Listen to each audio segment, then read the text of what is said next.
बांझ सच्चाई बयां करने वाली कहानी। रोज की तरह आज भी सुबह भी सास की गाली और ताने से ही शुरू हुई। राधा रोज रोज के झगड़े से तंग आ चुकी थी, लेकिन वह और कर भी क्या सकती थी। उसे तो सुनना था। वह चुपचाप सास ससुर और पड़ोसियों के ताने सुनती और रोती।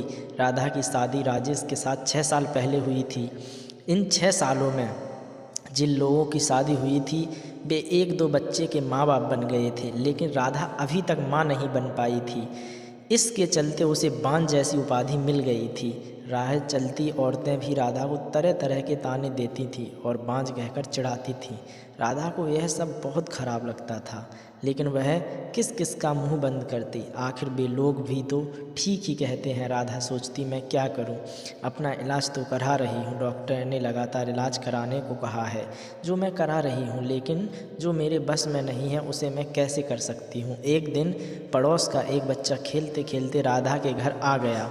बच्चे को देख राधा ने अपनी गोद में उठा लिया और उसे प्यार से चूमने लगी। जब सास ने राधा को दूसरे बच्चे को चूमते देखा तो वह बिफर पड़ी और उसकी गोद से बच्चे को छीनते हुए बोली, कलमुही, बच्चा पैदा करने की तो ताकत है नहीं, दूसरों के बच्चों को अपना मन बहलाती है। अरे तू क्यों डालती है अपना मनहूस साया दूसरों के बच्चों पर? तू तो उस बंजर ज़मीन की तरह है जहाँ फसल तो दूर घास भी उगना पसंद नहीं करती। जब राधा से सास की बातें नहीं सुनी गईं तो वह अपने कमरे में जाकर अंदर से दरवाज़ा बंद करके रोने लगी। रात को राजेश के आने पर राधा ने रोते हुए सारी बात बता दी और बोली, मैं बड़ी अभागिन हूँ, मैं किसी की इच्छा पूरी नहीं कर सकती, ऊपर से मुझ पर बांझ होने का धब्बा भी लग चुका है। राधा की बातें सुनकर राजेश ने कहा, तुम माँ की बातों का बुरा मत मानो, उन्हें ऐसा नहीं कहना चाहिए। हर माँ बाप की इच्छा होती है कि उन पर परिवार को आगे बढ़ाने वाला उनके रहते हुए ही आ जाए। तुमसे इस इच्छा को पूरा नहीं होते देख माँ तुमसे उल्टी सीधी बात बोलती हैं। तुम चिंता मत करो, इलाज चल रहा है, तुम जरूर माँ बनोगी। राधा बोली, मेरी एक सहेली थी, वह भी बहुत दिनों बाद माँ बनी थी। माँ बनने में देर होते देख कर जब उसने अपना इलाज कराया तो जांच में उसमें कोई कमी नहीं पाई। कमी उसके पति में थी। तब उसके पति ने इलाज कराया तभी वह माँ बन सकी। हो सकता है कि उसी तरह आप में भी कोई कमी हो, इसलिए मैं चाहती हूँ कि आप भी एक बार अपना इलाज करा लेते। राधा की बात सुनकर राजेश भड़क उठा, मुझ में भला क्या कमी हो सकती है? मैं तो बिल्कुल ठीक हूँ, मुझ में कोई कमी नहीं है। मेरी चिंता छोड़ो, तुम अपना अच्छी तरह से इलाज कराओ। मैं मानती हूँ कि आपसे कोई कमी नहीं है, लेकिन तसल्ली के खातिर।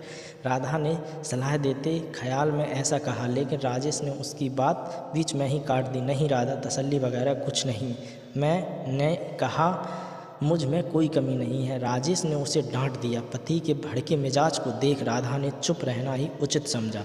शहर के बड़े से बड़े डॉक्टर से उसका इलाज हुआ, फिर भी उसकी कोख सूनी ही सूनी रही। डॉक्टर से जांच के दौरान उसमें कोई कमी नहीं पाई।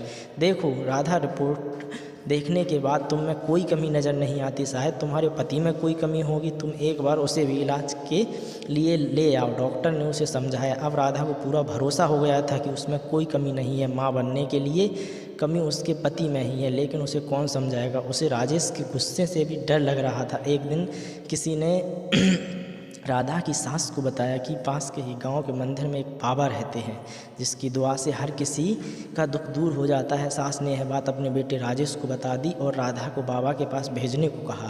रात को राजेश ने राधा से कहा, तुम कल मंदिर चली जाना। ठीक है, मैं चली जाऊंगी, लेकिन डॉक्टर के पास गई थी, डॉक्टर ने मुझ में कोई कमी नहीं बताई है, इसलिए मैं चाहती हूँ कि आप भी एक बार अपना डरते डरते राधा कह रही थी, लेकिन राजेश ने उसकी बात को अनसुना कर दिया। राधा, मैं कहीं नहीं जाऊँगा, तुम कल मंदिर बाबा के पास चली जाना। ऐसा कहकर राजेश सो गया। राधा ने भी अपने माथे पर लगा बांझपन का धब्बा मिटाने के लिए बाबा के पास जाकर उनसे दुआ लेने की सोच ली। दूसरे दिन सवेरे नहा धो के बाबा के पास चली गई। मंदिर में लगी भीड़ को देखकर उसे भरोसा हो गया कि बाबा की दुआ पाकर माँ बन सकती है। राधा बाबा के पैरों में गिर पड़ी और कहने लगी, बाबा मेरा दुख दूर करें, मैं 6 साल से बच्चे का मुंह देखने के लिए तड़फ रही हूँ। उठो बेटी, निराश मत हो, तुम्हें औलाद का सुख जरूर मिलेगा, लेकिन इस सब के लिए तुम्हें महामारी होने के बाद यहाँ 4 दिनों तक लगातार पूजा करनी होगी। ठीक है बाबा, मैं ज़रूर आऊँगी। राधा खुशी से घर गई। घर आकर उसने सारी बातें अपने पति को बताई। मैं कहता था ना कि जो काम दवा नहीं कर सकती, कभी कभी दुआ से हो जाती है। बाबा की दुआ पाकर अब तुम ज़रूर माँ बनोगी, ऐसा मुझे भरोसा है। तुम ठीक समय पर बाबा के पास चली जाना, राजेश ने खुश होते हुए कहा। राधा अब बेसब्री से महावारी का इंतजार करने लगी।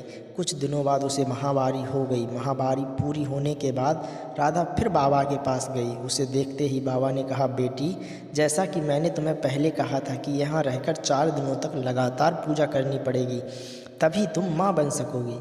जी बाबा, मैंने रहने के लिए तैयार हूँ, राधा ने कहा। ठीक है, अभी तुम अंदर चली जाओ, रात के लिए तुम्हारी पूजा शुरू करूँगा।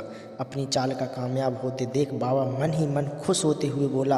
रात को बाबा ने राधा से कहा, बेटी, इस पूजा के दौरान कोई भी देवता खुश होकर तुम्हें औलाद दे सकता है। इसके लिए तुम्हें सब कुछ चुपचाप सहन करना पड़ेगा, नहीं तो तुम कभी माँ नहीं बन पाओगी। जी बाबा, मैं सब कुछ करने को तैयार हूँ, बस मुझे औलाद हो जानी चाहिए। राधा ने इतना कहने के बाद बाबा उसे एक कोठरी में ले गए जहाँ हवन कुंड बना हुआ था। उसमें आग जल रही थी। बाबा ने उसे वहीं पर बिठा दिया और वह भी बैठकर जाप करने लगा। कुछ देर बाद जाप करने के बाद बाबा ने कहा, राधा, देवता मुझ में समा चुके हैं, वह तुम्हें औलाद का सुख देना चाहते हैं, इसलिए तुम चुपचाप अपने बदन के सारे कपड़े उतार दो और औलाद पाने के लिए मेरे पास आ जाओ, वह तुम्हें दुआ देना चाहते हैं। राधा ने यह सोचकर कि बाबा में देवता समा चुके हैं और देवता जो भी करते हैं गलत नहीं करते हैं, इसलिए उसने अपने बदन के सारे कपड़े उतार दिए। बाबा उसके अंगों से खेलने लगा और उसे दुआ देने के नाम पर उसकी इज्जत का डांका डाल दिया। 4 दिनों तक लगातार बाबा ने इस पूजा के बहाने राधा से जिस्मानी संबंध बनाए। 5वें दिन बाबा ने कहा, राधा बेटी, हमारी दुआ कबूल हो गई, पूजा भी पूरी हो गई, अब तुम जरूर माँ बनोगी, तुम घर पर जा सकती हो। बाबा की दुआ लेकर वह खुशी खुशी घर लौट आई। 9 महीने बाद राधा माँ बन गई। उसे बाबा की दुआ लग गई थी, बस उसके माथे से बांझपन का धब्बा मिट चुका था। घर के सारे लोग बहुत खुश थे। राजेश को अब पूरा यकीन हो गया था कि उसे में कोई भी कमी नहीं है, बाप बनने की ताकत है, लेकिन सच्चाई से सभी अनजान थे। दोस्तों, इस कहानी से हमें यह सीख मिलती है कि हमें पाखंड में नहीं उलझना चाहिए और हमें सच्चाई का सामना करना चाहिए। नमस्कार।